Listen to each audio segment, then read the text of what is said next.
राष्ट्रवादी काँग्रेस पक्षाचे नेते आणि राज्याचे उपमुख्यमंत्री, आमचे राष्ट्रीय अध्यक्ष, महाराष्ट्राचे लाडके दादा हे परवा सोडून गेल्यामुळे राष्ट्रवादी काँग्रेस पक्ष तर पोरका झालेलाच आहे, पण महाराष्ट्र देखील पोरका झाल्याची भावना गेल्या 2 दिवसामध्ये आपण सगळेजण अनुभवतो आहोत. दादांचं व्यक्तिमत्व हे प्रत्येक व्यक्तीला, महाराष्ट्रामधल्या प्रत्येक व्यक्तीला हवं असं वाटणारं व्यक्तिमत्व होतं. विरोधकांना देखील दादा आपलेसे वाटायचे. दादांचे व्यक्तिगत स्वरूपात कोणाशी वैर अशा पद्धतीचं नव्हतं. परंतु आता जे विषय सुरू झालेले आहेत की पक्षामध्ये किंवा सरकारमध्ये राष्ट्रवादी काँग्रेस पक्षाचं काय नेमकं राहील, अशी बऱ्याच चर्चा माध्यमांमधून, सोशल मीडियामधून लोकांमध्ये होत आहेत. राष्ट्रवादी काँग्रेस पक्षाचं नेतृत्व दादांच्या शिवाय कोण करू शकेल? खरं तर दादांची पोकळी, दादांची उणीव कोणी भरून काढू शकणार नाही, कोणीच काढू शकणार नाही. परंतु अशा परिस्थितीमध्ये आमच्यासारखे असंख्य पदाधिकारी, कार्यकर्ते जे दादांकडे पाहून राष्ट्रवादी काँग्रेस पक्षामध्ये आलेले होते. आता माझ्यासोबत तर 23 जिल्ह्यातल्या लोकांनी दादांकडे, दादा विरोधी पक्ष नेते असताना प्रवेश केला होता. अशा अनेक लोक आहेत.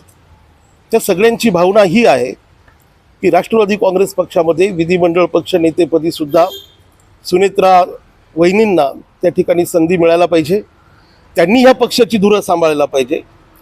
राष्ट्रीय अध्यक्ष पदावर देखील सुनेत्रा वहिनींना त्या ठिकाणी विनंती करून सुनेत्रा वहिनींनी त्या ठिकाणी पद सांभाळून, नुसतं पद नाही तर ह्या परिवाराला, राष्ट्रवादी काँग्रेस परिवाराला सावरण्याचं काम, स्वतःला सावरण्याच्या सोबत आम्हाला देखील सावरण्याचं काम वहिनींनी करावं, अशी विनंती आम्ही आपल्या सगळ्यांच्या माध्यमातून वहिनींना करतो आहोत. आणि पक्षातल्या तमाम कार्यकर्त्यांची ही भावना आहे आणि ती भावना जी आहे ती पक्षातले सगळे वरिष्ठ लोक समजून घेतील आणि त्या पद्धतीचा निर्णय घेतील. सुनेत्रा वहिनी देखील आमच्या विनंतीला मान देतील अशी अपेक्षा या निमित्ताने मी व्यक्त करतो.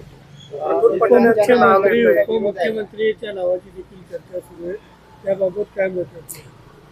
मी आत्ताच मगाशी म्हणालो की उपमुख्यमंत्री म्हणजे विधिमंडळ पक्ष नेतेपदी सुनेत्रा वहिनींची निवड केली पाहिजे आणि राज्याच्या उपमुख्यमंत्री पदावर देखील राष्ट्रवादी काँग्रेस पक्षाच्या वतीने सुनेत्रा वहिनींनाच त्या ठिकाणी जबाबदारी घेण्याची आम्ही सगळ्यांनी विनंती केलेली आहे. ती विनंती वहिनींनी मान्य केली पाहिजे अशी आमची भूमिका आहे. राष्ट्रीय अध्यक्ष म्हणून प्रफुल्ल पटेल यांचं नाव समोर येत आहे, तर काय करत असं पक्ष शेवटी पवारांचा पक्ष आहे आणि हा पक्ष पवारांच्या नावाने चालणारा पक्ष आहे.